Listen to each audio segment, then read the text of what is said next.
धन्यवाद। इस YouTube channel में आप सभी का स्वागत करते हैं। मेरे प्यारे परमेश्वर का प्रियजनों, जैसा कि आप जानते हैं, आज का हमारा मनन के लिए परमेश्वर का वचन से हम देखेंगे भजन संहिता 91 का 14 आयत को।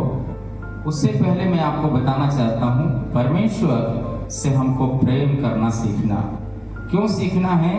विषय यह है, परमेश्वर से स्नेह करो, परमेश्वर से स्नेह करो। क्यों स्नेह करना है, आज हम इस विषय के साथ हम जानेंगे। पवित्र शास्त्र बाइबल से भजन संहिता 91 का 14 आयत को निकाल के पढ़ेंगे। उसने जो मुझसे स्नेह किया है, उसने जो मुझसे स्नेह किया है, इसलिए मैं उसको छुड़ाऊंगा, इसलिए मैं उसको छुड़ाऊंगा, इसलिए मैं उसको छुड़ाऊंगा, मैं उसको ऊंचे स्थान पर रखूंगा, और मैं उसको ऊंचे स्थान पर रखूंगा, क्योंकि उसने मेरे नाम को जान लिया है। क्योंकि उसने मेरे नाम को जान लिया है। स्वर्ग का परमेश्वर हमसे और आपसे कहता है, इस्राएलियों से कहता है, आमीन, ये कहता है, मेरे नाम को जानने वाले लोगों को मैं आज भी छुड़ाने वाला परमेश्वर, मैं जीवित परमेश्वर हूँ। इसलिए जरूरत क्या है, हम जब उसका नाम को जानते हैं तो हमें लिपट कर रहने की जरूरत है। जिससे हम प्रेम करते हैं उससे लिपट जाते हैं। जब हम उस नाम को जानते हैं कि जो स्वर्ग को छोड़कर धरती पर हमारे लिए और आपके लिए इस धरती पर आया, हमें वो रास्ता दिखाने के लिए। अब डरने का जरूरत नहीं है, बीमारी से डरने का जरूरत नहीं है, गरीबी से डरने का जरूरत नहीं है, निराशाओं से डरने का जरूरत नहीं है, सतावट से आपको डरने का जरूरत नहीं है, नाना प्रकार की तंगियों से डरने का जरूरत नहीं है। डॉक्टर साहब आपको जवाब दिए होंगे, लेकिन यहोवा का वचन कहता है, पवित्र शास्त्र बाइबल से, आमीन, परमेश्वर का कलाम कहता है, अपने वचन से बातें करता है, इस्राएलियों से बता रहा है, अब डरने का जरूरत नहीं है, गुलामी में हो डरने का जरूरत नहीं है। छुड़ाने के लिए एक उद्धारकर्ता का जन्म हुआ है। आप उस नाम को यदि जान लिया है तो इस बात को जानो, वो केवल छुड़ाएगा नहीं, परंतु तुमको ऊंचे स्थान पर भी बैठाने में समर्थी है। आमीन। इसलिए भजन संहिता 1 का 3 आयत में लिखा है, क्या कहता है?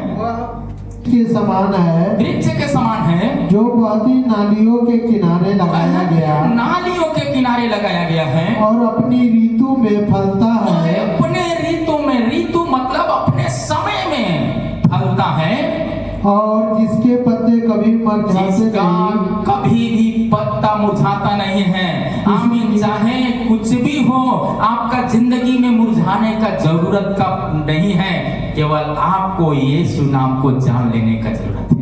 यदि आप जान लिया है तो आप डरने का जरूरत नहीं है, उस पर भरोसा करना, उस पर उम्मीद रखना और उसी में लिपटे रहेंगे तो आप इस याद रखें वचन को कि जो बहते नाली के किनारे पेड़ लगाया जाता है उसका पत्ता कभी मुरझाता नहीं है, परंतु इतना ही नहीं, वो अपने समय में फल लाता है। और वचन कहता है, जो कुछ वो ऐसा पुरुष करेगा वो काम में सफल हो जाएगा, सफल हो जाएगा। सफलता इस बात में है, आप उसमें लिपट जाएं, लिपट जाएं। हालेलुया।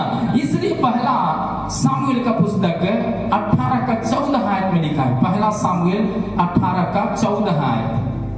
और दाऊद अपनी समस्त चाल में बुद्धिमानी दिखाया, बहुत बुद्धिमानी दिखाया, दाऊद जो है बुद्धिमानी दिखाया, और यहोवा उसके साथ साथ था। हमें जब बुद्धिमानी के साथ आराधना करेंगे, उसके साथ लिपट के आराधना करेंगे, तो इस बात को हमको जानना चाहिए कि परमेश्वर आपको बुद्धिमानी के साथ आशीष देगा। हालेलुया। बुद्धिमानी इस बात में है, आपको काम से फुर्सत नहीं होगा, आप शायद दवा खाते होंगे, दवा से फुर्सत नहीं होगा, आप शायद काम करते होंगे, बिजनेस का काम होगा, नौकरी का काम होगा, आपको फुर्सत नहीं आराधना करने के लिए, लेकिन उसके लिए समय निकालकर परम प्रधान परमेश्वर के सामने अपने आप को झुका देना है। क्योंकि वचन कहता है, जिस पेड़ में फल आता है वो और झुकते जाता है। हालेलुया। हमको उसके सामने झुकना है, उस परम प्रधान के सामने झुकना है। जब झुकेंगे तो होगा क्या, आप जो काम करेंगे सफल हो जाएगा। दाऊद झुका, इस्राएल का राजा बन गया है।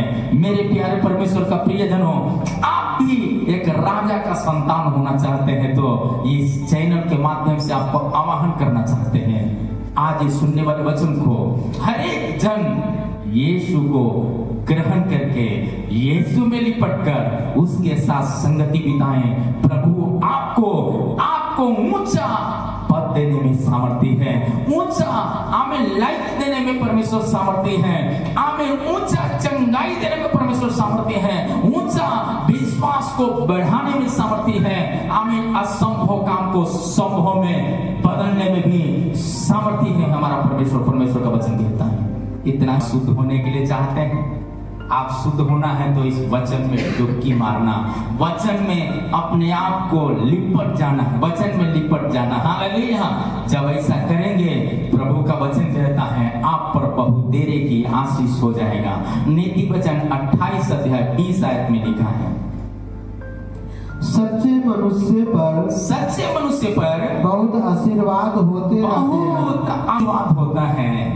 रहते हैं परंतु जो धनी होने में उतावली करता है, धनी होने में उतावली होता है, परमेश्वर को छोड़कर, प्रार्थना को छोड़कर, संगति को छोड़कर यदि दुनियादारी के पीछे दौड़ेगा, उतावली होगा, वो गरीब हो जाएगा, निर्धन हो जाएगा, बीमार हो जाएगा।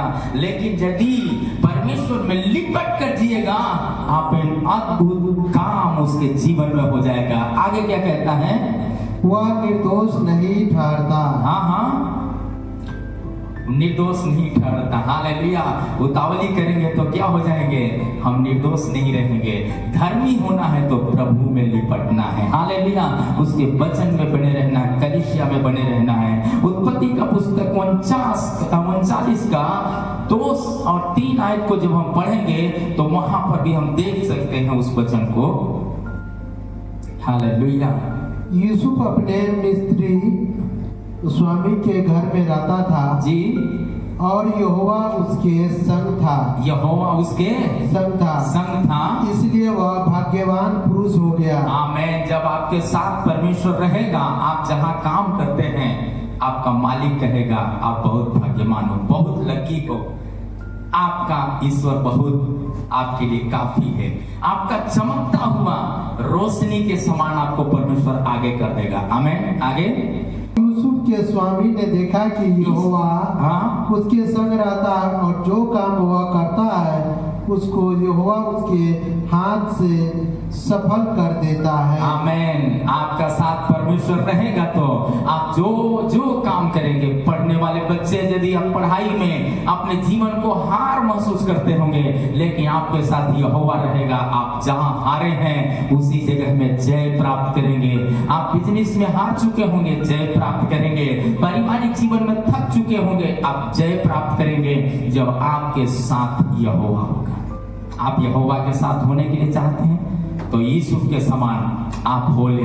परमेश्वर आज भी काम करने में सामर्थ्य है। यहोशू 1:9 में लिखा है, तब क्या हो जाएगा, आपके साथ रहेगा तो परमेश्वर आपका काम तो अच्छा हो जाएगा, आपका पद भी अच्छा हो जाएगा, आपका पैसा भी अच्छा हो जाएगा, शरीर में ताकत भी अच्छा हो जाएगा। हालेलुया। और आगे क्या कहता है, मैंने तुझे आज्ञा नहीं दी हियाव बांध कर दृढ़ हो जा। हियाव बांध कर दृढ़ हो जा। न खा और नहीं खाना है, कच्चा न हो, और मन कच्चा नहीं होना है।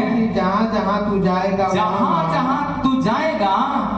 वहाँ तेरा परमेश्वर वहाँ तेरा परमेश्वर साथ रहेगा। जब आप परमेश्वर के साथ रहेंगे तो परमेश्वर भी आपके साथ रहेगा, और जहां जाएंगे आपका काम सफल हो जाएगा। 28 व्यवस्था भी 28:8 में लिखा है, जब साथ रहेंगे और वो आपके साथ रहेगा तो होगा क्या।